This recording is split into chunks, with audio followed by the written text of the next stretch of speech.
जय हिंद साथियों, नमस्कार, नमस्ते। आप सभी साथियों का जीके क्लासेज में हार्दिक स्वागत और अभिनंदन है। सभी साथी जल्दी से क्लास को लाइक कर देंगे और जितना हो सके उतना शेयर कर दीजिए ताकि और भी साथी क्लास से जुड़ सके। और जो साथी चैनल पे नए हैं वो चैनल को सब्सक्राइब कर लें, ठीक है। साथ ही बेल आइकन को भी प्रेस कर दीजिए ताकि न्यू और लेटेस्ट अपडेट आपको समय के अनुसार मिलता रहे। तो चलिए बात करते हैं आज की इस क्लास की। तो साथियों, आज के इस क्लास में हम लोग बात करने वाले हैं मुहावरा। आज का हमारा जो क्लास है वो हिंदी के एक महत्वपूर्ण टॉपिक मुहावरा से है। जैसा कि आप लोग सभी जानते हैं कि किसी भी प्रतियोगी परीक्षा, चाहे वो यूपी टेट हो, सी टेट हो या सुपर टेट हो या कोई भी प्रतियोगी परीक्षा हो, सब में हिंदी, सामान्य हिंदी से मुहावरा जो टॉपिक है यहाँ से 2-3 प्रश्न आपके पूछे जाते हैं। मुहावरा से आपके 2-3 प्रश्न हर प्रतियोगी परीक्षाओं में पूछे जाते हैं। तो अगर आप इस टॉपिक को कंप्लीट करना चाहते हैं तो ये वीडियो आपके लिए काफ़ी महत्वपूर्ण है। इस वीडियो में हम आज जितने भी मुहावरों को डिस्कस करेंगे इस वीडियो में हम जितने भी मुहावरों को डिस्कस करेंगे वो सभी आपके प्रतियोगी परीक्षाओं में बार बार पूछे गए हैं। जी हाँ साथियों, मैंने काफ़ी सारे पेपरों का एनालिसिस किया है, काफ़ी सारे मॉडल पेपर लिए हैं और उन सब में जो मोस्ट इम्पोर्टेंट मुहावरा है उन सब को सेलेक्ट किया है। और सेलेक्ट करने के बाद में मैंने 100 ऐसे मुहावरों को आज की इस क्लास में डिस्कस करने वाले हैं जो आपके परीक्षाओं में बार बार पूछे गए हैं। तो 100 मुहावरे अगर आप ये याद कर लेते हैं तो ये टॉपिक आपका बिल्कुल कंप्लीट हो जाता है। तो चलिए बिना देर के आज की इस क्लास की शुरुआत करते हैं। और शुरुआत करने से पहले एक बार पुनः सभी साथियों से निवेदन है, चैनल को सब्सक्राइब कर लीजिए, बेल आइकन प्रेस कर दीजिए और वीडियो कैसा लगता है आपको कमेंट करके ज़रूर बताएं। वीडियो पसंद आता है तो लाइक करें और अगर नहीं पसंद आता है तो ज़रूर डिसलाइक करें, लेकिन कमेंट बॉक्स में ज़रूर बताएं कि आपने डिसलाइक क्यों किया है। देखिए, अगर आप कमियां बताएंगे तो हम उस कमियों को दूर करने का पूरा प्रयास करेंगे, ठीक है। और सबसे ज़रूरी बात, टेलीग्राम चैनल को ज्वाइन कर लीजिए ताकि आपको PDF फाइल मिलता रहे, ठीक है। तो चलिए बिना देर के आज की इस क्लास की शुरुआत करते हैं, ठीक है। तो सबसे पहले हम लोग मुहावरा के बारे में बात करते हैं कि मुहावरा क्या होता है ना। तो साथियों, जब कोई वाक्यांश यानी वाक्य, कोई भी वाक्य हो गया, तो जब कोई वाक्यांश अपने सामान्य अर्थ को छोड़कर विशेष अर्थ में रूट हो जाता है मतलब ऐसा वाक्य जो कहने को मतलब ये है साथियों कि ऐसा वाक्य जो कहता कुछ और है लेकिन उसका अर्थ क्या हो, कुछ अलग अर्थ हो, कोई विशेष अर्थ हो, उस प्रकार के वाक्यों को हम लोग क्या कहते हैं, मुहावरा कहते हैं, है ना। तो जब कोई वाक्यांश अपने सामान्य अर्थ को छोड़कर विशेष अर्थ में रूट हो जाता है तो उसे हम लोग मुहावरा कहते हैं। जैसे श्री गणेश करना, देखिए श्री गणेश करना ये अलग वाक्य है लेकिन इसका अर्थ क्या है, शुरू करना। तो ऐसे वाक्य जिनका कुछ अलग ही अर्थ हो, है ना, जिनका कोई एक अलग विशेष अर्थ हो, उसे हम लोग मुहावरा कहते हैं। ईद का चांद होना यानी बहुत दिनों बाद दिखाई देना, है ना। अब मुहावरा जो होता है साथियों, ये स्वतंत्र रूप से प्रयोग नहीं होता है। कहने का मतलब ये, जैसे आपने लिखा ना श्री गणेश करना, ये तो हो गया, चलो इसका अर्थ है शुरू करना, लेकिन इसका प्रयोग हम स्वतंत्र रूप में नहीं करते हैं। इसको हम लोग किसी वाक्य के साथ में प्रयोग करते हैं, किसी वाक्य के साथ में इसको प्रयोग किया जाता है। केवल मुहावरा ही प्रयोग नहीं होता है, पूरा एक सेंटेंस बनता है, पूरा एक वाक्य बनता है, उसके अंदर हम लोग मुहावरा का प्रयोग करते हैं, है ना। और प्रयुक्त तो होकर ये उचित अर्थ दे सकते हैं। वाक्य में मुहावरे के प्रयोग से भाषा जो होती है वो आपकी आकर्षक हो जाती है और मुहावरों के प्रयोग से भाषा में सरलता, सरसता तथा चमत्कारपूर्ण प्रभाव उत्पन्न हो जाते हैं। मुहावरा कम से कम साथियों 2 शब्दों से बना होता है और ये शब्द जो होते हैं आपके, ये विशेषण हो सकते हैं, संज्ञा हो सकता है अथवा क्रिया हो सकती है। तो मुहावरे जो है वो 2 शब्दों से मिलकर बनते हैं, कम से कम 2 शब्द तो होता है मुहावरों में। और ये जो शब्द होते हैं आपके, ये या तो संज्ञा हो सकता है या तो संज्ञा हो सकता है या आपका विशेषण हो सकता है या फिर आपका क्रिया हो सकता है ना। जैसे आप इस उदाहरण से समझ सकते हैं, जैसे चिकना घड़ा, चिकना घड़ा जिसमें आपका चिकना क्या है, विशेषण है और घड़ा क्या है, संज्ञा है ना। आंखों में रात कटना, आंखों में रात कटना, यहाँ पे आंख आपका क्या है, संज्ञा है, और काटना आपका क्या है, क्रिया है। तो इस प्रकार के जितने भी मुहावरे हैं साथियों, वो कम से कम दो शब्दों से मिलकर बने होते हैं, और ये शब्द आपके क्या होते हैं, या संज्ञा होता है, या क्रिया होता है, या फिर विशेषण होता है। ठीक है, तो आई होप आप मुहावरा क्या होता है इन सब के बारे में आप समझ गए होंगे, है ना। अब हम लोग बात करते हैं कुछ महत्वपूर्ण मुहावरों के बारे में जो आपके प्रतियोगी परीक्षाओं में बार बार पूछे गए हैं। तो चलिए शुरुआत करते हैं। तो पहला मुहावरा है अंक भरना। अंक भरना, इसका अर्थ होता है साथियों आलिंगन करना या बाहों में लेना, है ना। इसका वाक्य प्रयोग भी आप कर सकते हैं कि बड़े दिनों के बाद माता ने अपने पुत्र को देखकर अंक में भर लिया, यानी बड़े दिनों के बाद माँ ने जब अपने बेटे को देखा तो उसे बाहों में भर लिया, यानी आलिंगन कर लिया। ठीक है। दूसरा है अंग अंग खिलना। इसका अर्थ होता है प्रसन्न हो जाना। अंग अंग खिलना यानी प्रसन्न हो जाना। अपने बेटे को दरोगा के रूप में देखकर पिताजी का अंग अंग खिल उठा, है ना। एक पिताजी हैं, जब उन्होंने अपने बेटे को दरोगा के रूप में देखा तो उनका अंग अंग खिल उठा।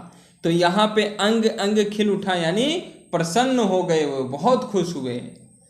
तीसरा है आपका अंगूठा दिखाना।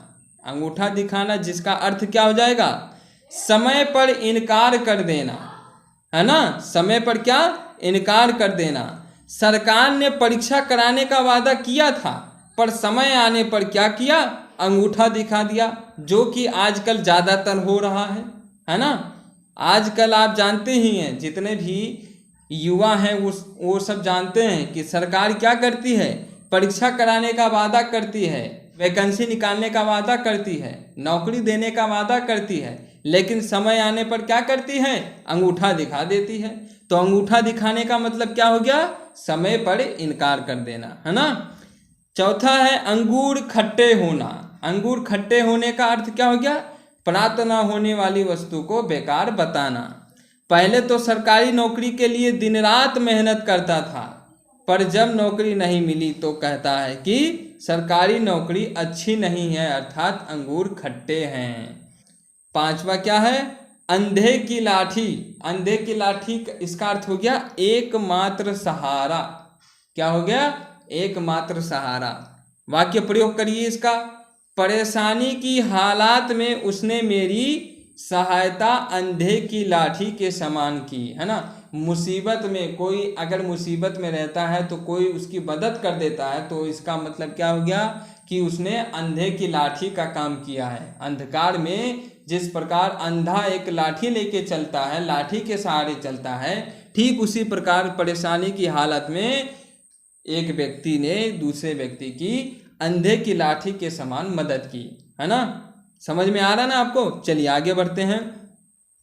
अगला है अंधे के हाथ बटेर लगना, है ना। बटन नहीं होगा यहाँ पे, बटेर होगा। अंधे के हाथ में बटेर लगना यानी बिना प्रयास का लाभ मिलना, है ना। बिना प्रयास का क्या होगा, लाभ मिलना। लॉटरी क्या लगी, रमेश घमंडी हो गया, क्यों ना हो अंधे के हाथ बटेर जो लग गया है ना। सातवां है अंधेरे में रखना। अंधेरे में रखना का मतलब भेद छिपाना। किसी को अगर आप कोई बात नहीं बताते हैं तो इसका मतलब क्या हो गया कि आप उसे अंधेरे में रखे हैं, है ना। तो अंधेरे में रखना, भेद छिपाना, है ना। उसने अंतरजातीय प्रेम विवाह किया लेकिन मुझे अंधेरे में ही रखा, है ना। बहुत सारे लड़के होते हैं या बहुत सारे प्रेमी प्रेमिका होते हैं जो अंतरजातीय विवाह करते हैं लेकिन अपने परिवारजनों को नहीं बताते हैं। उन्हें क्या करते हैं, अंधेरे में रखते हैं। तो अंधेरे में रखना यानी भेद छिपाना, अपना भेद नहीं बताते हैं। अगला है अंधों में काना राजा। अंधों में काना राजा मतलब कि अयोग्य लोगों के बीच कम योग्यता वाला भी बहुत योग्य माना जाता है। तो अंधों में काना राजा का मतलब ये हो गया कि बहुत सारे अयोग्य व्यक्ति हैं, उसमें से जो कम योग्यता वाला व्यक्ति है वो भी बहुत योग्यता वाला माना जाता है। इसका वाक्य प्रयोग करें तो ग्रामीण विद्यालय में पढ़ने वाला रामू, जिसे थोड़ी बहुत इंग्लिश आती है, उसे सब लोग बहुत होशियार मानते हैं। वह अंधों में काना राजा है, यानी वो अयोग्य है ना, वो अयोग्य लोगों में थोड़ा बहुत योग्य है, इसलिए वो राजा है। अगला है अकल पे पर्दा पड़ना, समझ में ना आना। अकल पे पर्दा पड़ना मतलब समझ में ना आना। इसका वाक्य प्रयोग करें तो बेवजह मारपीट के चक्कर में पड़ने से तुमको मतलब यहाँ को नहीं होगा, तुम्हें जेल की हवा खानी पड़ी।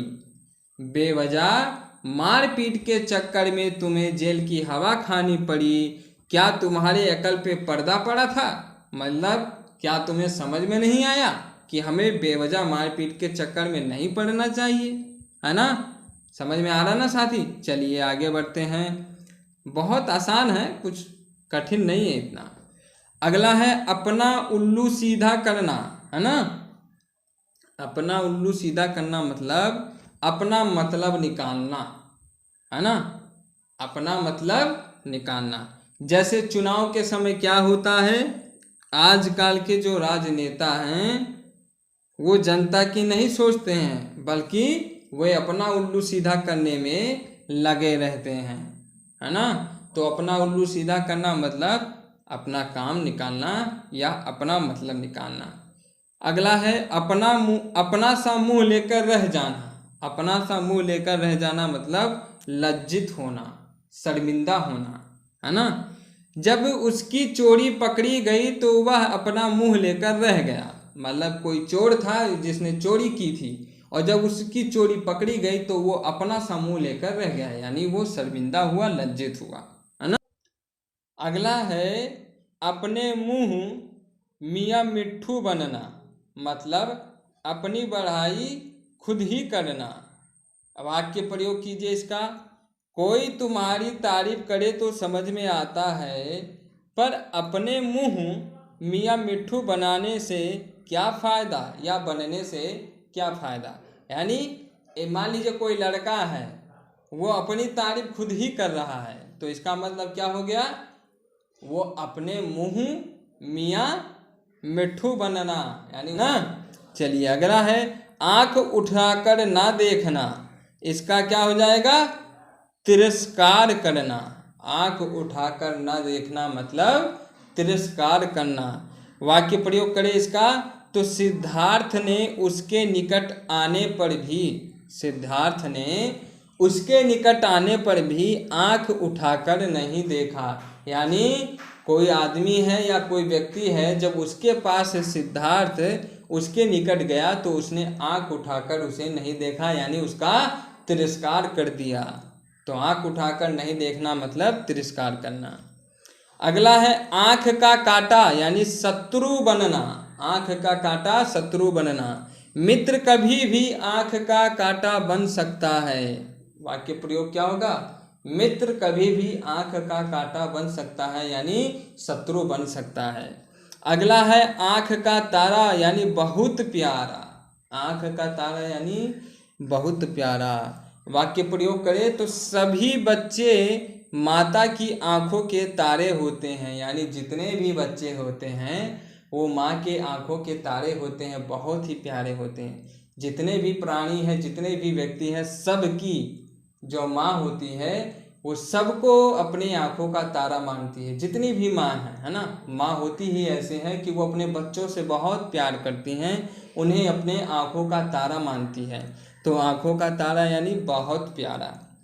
छठा है आपका आंख मारना यानी इशारा देना।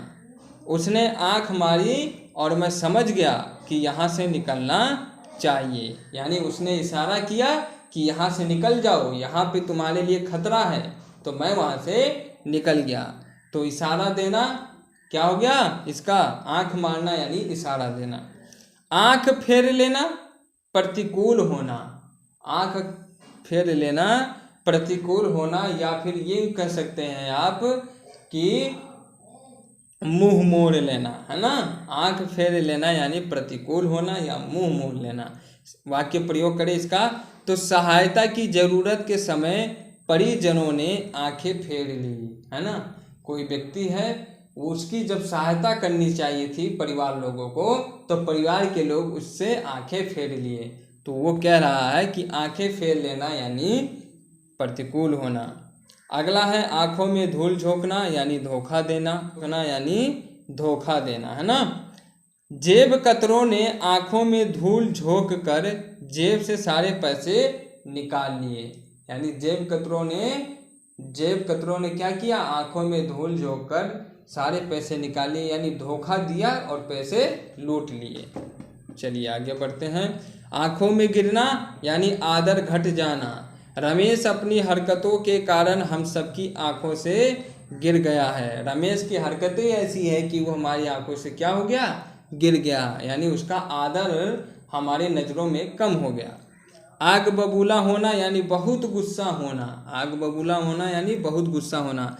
रमेश ने राकेश की घड़ी तोड़ दी, जिस कारण वह बहुत आग बबूला हो गया। जिस कारण वह क्या हो गया, आग बबूला हो गया, यानी उसे बहुत गुस्सा आया। आग में कूदना जान जोखिम में डालना, है ना। आग में कूदना का मतलब हो गया जान जोखिम में डालना। देश की रक्षा के लिए जो हमारे सैनिक हैं, जो हमारे जवान हैं, वो हमेशा क्या होते हैं, आग में कूदने के लिए तैयार रहते हैं। तो देश की सेवा के लिए या देश की सुरक्षा के लिए हमारे जवान, हमारे सैनिक जो हैं, वो हमेशा आग में कूदने के लिए तैयार रहते हैं। अगला है आसमान टूट पड़ना यानी अचानक विपत्ति आना। आसमान टूट पड़ना मतलब अचानक विपत्ति आना। अमेरिका में प्रोफेसर की हत्या से उसके वृद्ध माता पिता के ऊपर आसमान टूट पड़ा। एक प्रोफेसर था जो अमेरिका में रहता था, जब उसकी हत्या हो गई तो उसके माता पिता के ऊपर मानो आसमान ही टूट पड़ा हो, यानी बहुत बड़ी विपत्ति आ गई है। ठीक है। अगला है आसमान सर पर उठाना यानी बहुत हो हल्ला करना, बहुत हो हल्ला करना, है ना। शहर में बिजली आपूर्ति की कटौती के कारण लोगों ने क्या किया, आसमान सर पर उठा लिया। साथियों, शहर में जब बिजली कट जाती है तो आप जानते हैं लोग, पब्लिक जो होती है वो काफ़ी परेशान हो जाती है ना, क्योंकि उनका काम काज जो है वो ठप हो जाता है बिजली के बिना। तो बिजली के लिए शहर के लोग क्या किए, आसमान को सर पे उठा लिए, यानी बहुत हो हल्ला करने लग गए, है ना। चलिए आगे बढ़ते हैं। अगला है ईद का चांद होना। ईद का चांद होना बहुत समय बाद दिखना, है ना।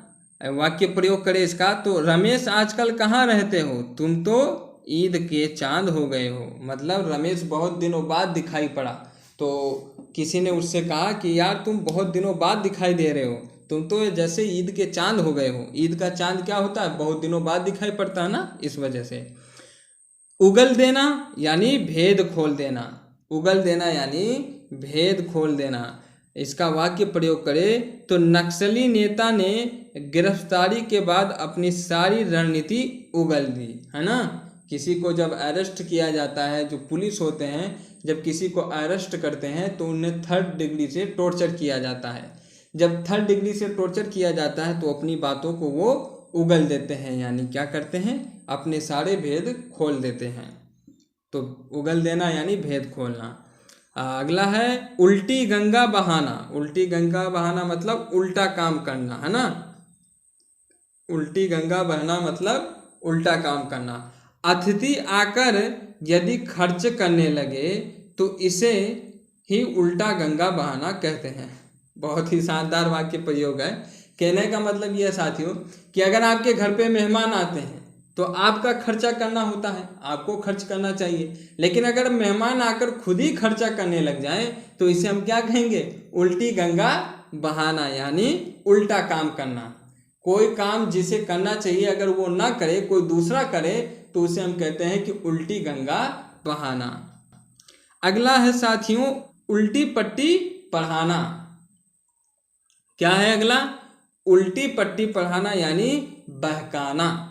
किसी को आप उल्टा पलटा बता के उससे क्या करते हैं, बहकाते हैं ना।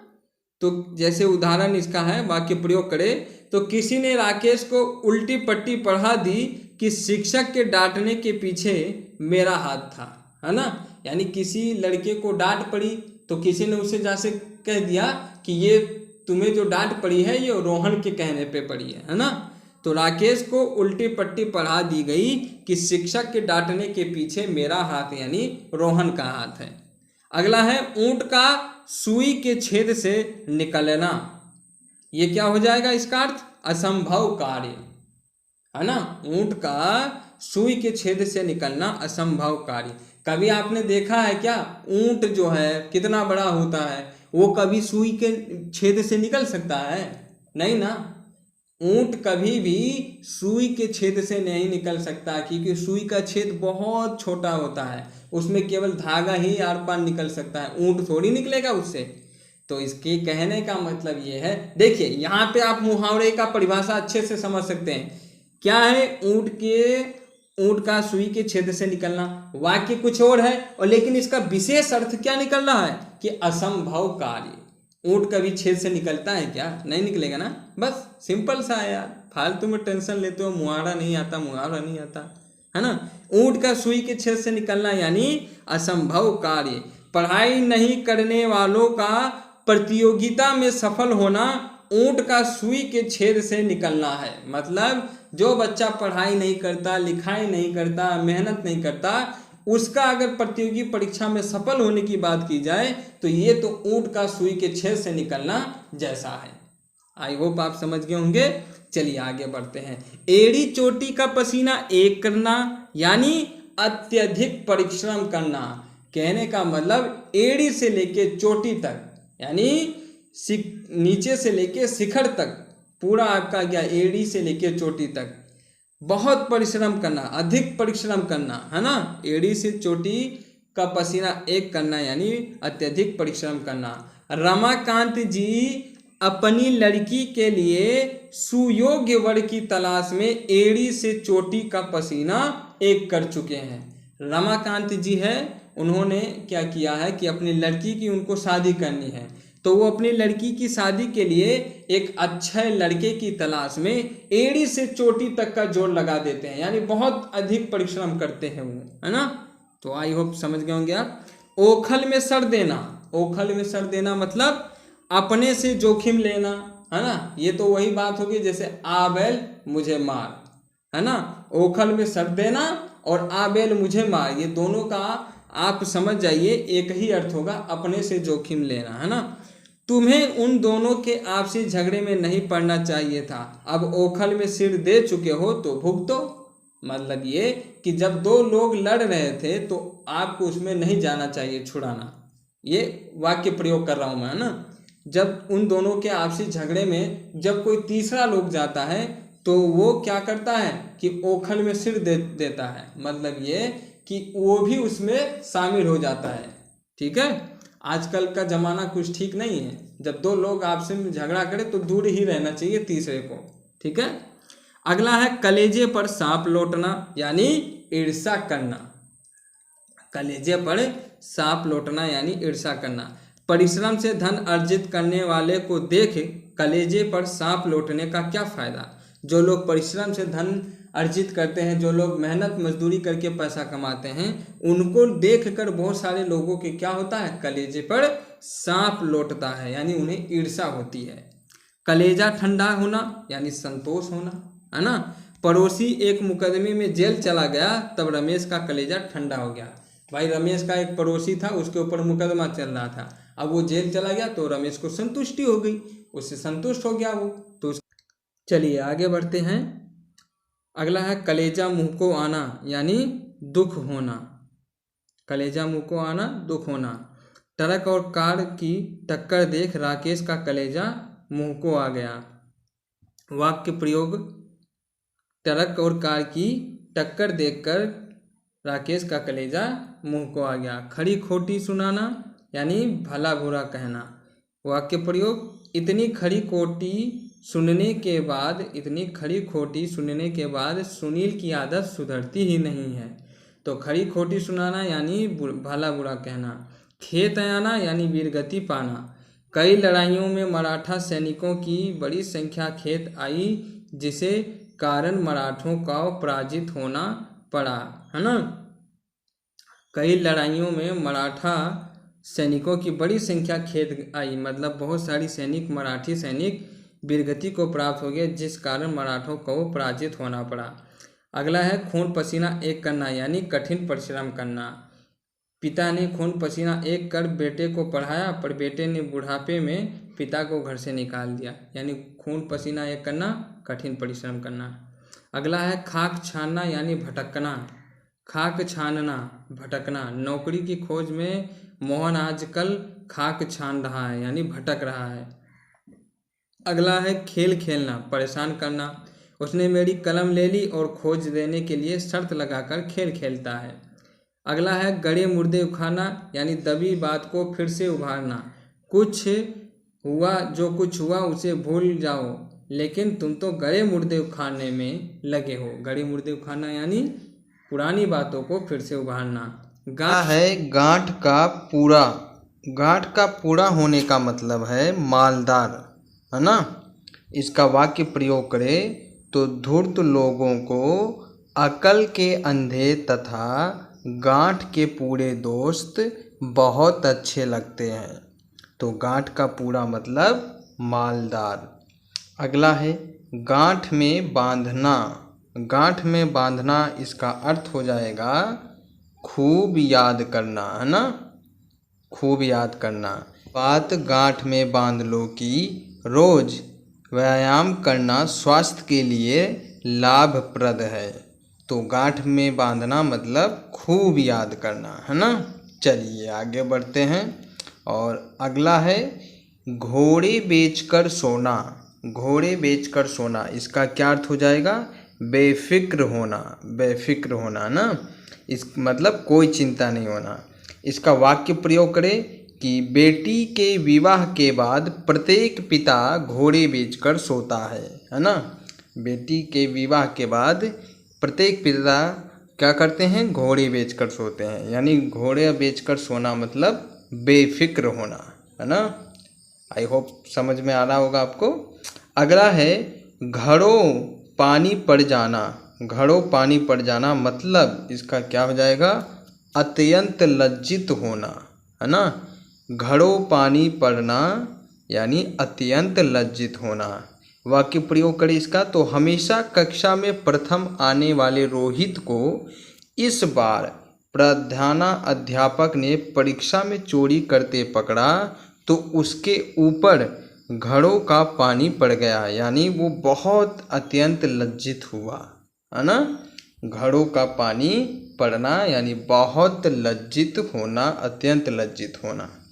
अगला है घी के दिए जलाना, यानी अप्रत्याशित लाभ पर प्रसन्नता।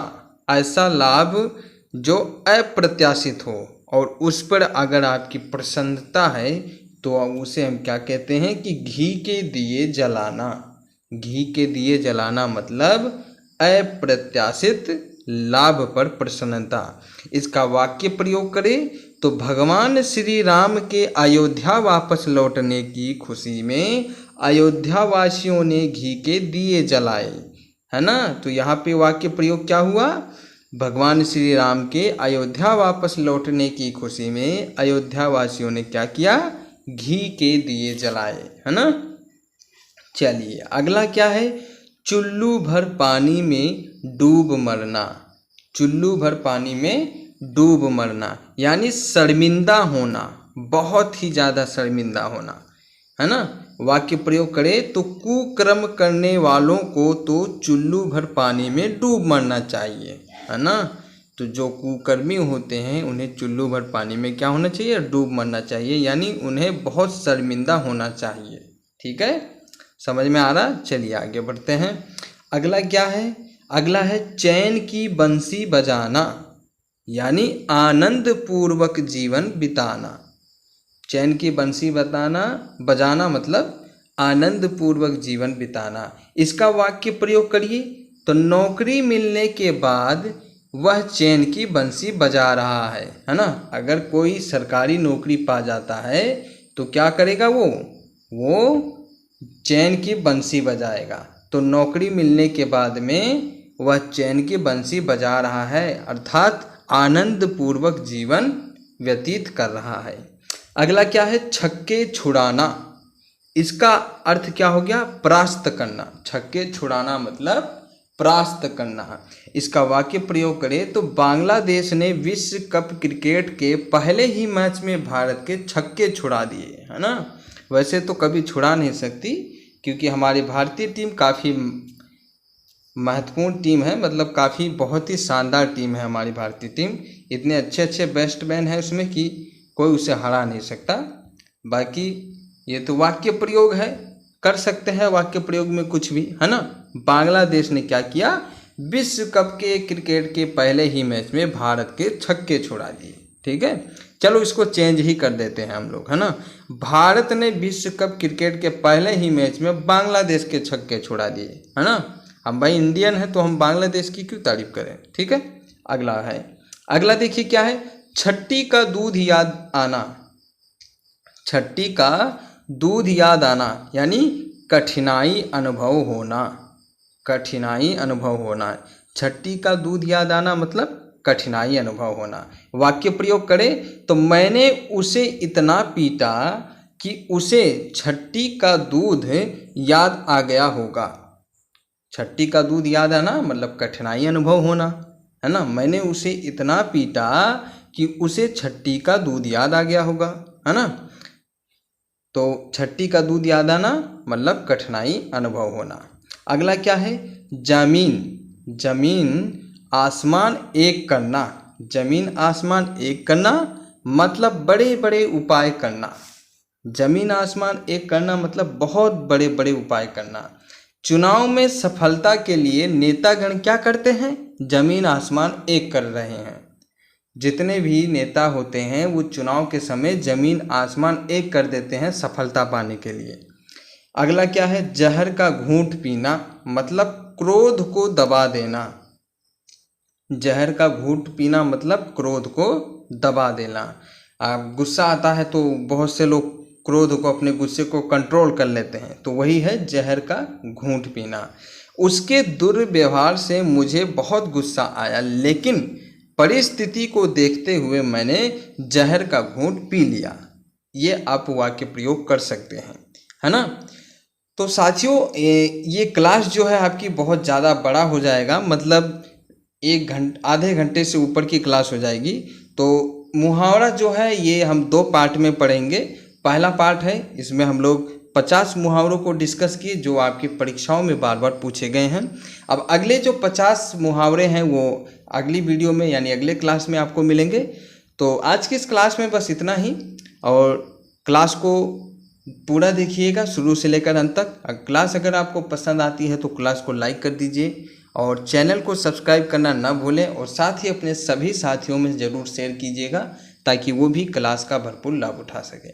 तो चलिए साथियों, मिलते हैं फिर अगली क्लास में। तब तक के लिए आपका बहुत बहुत धन्यवाद। Thank you very much. जय हिंद, जय भारत।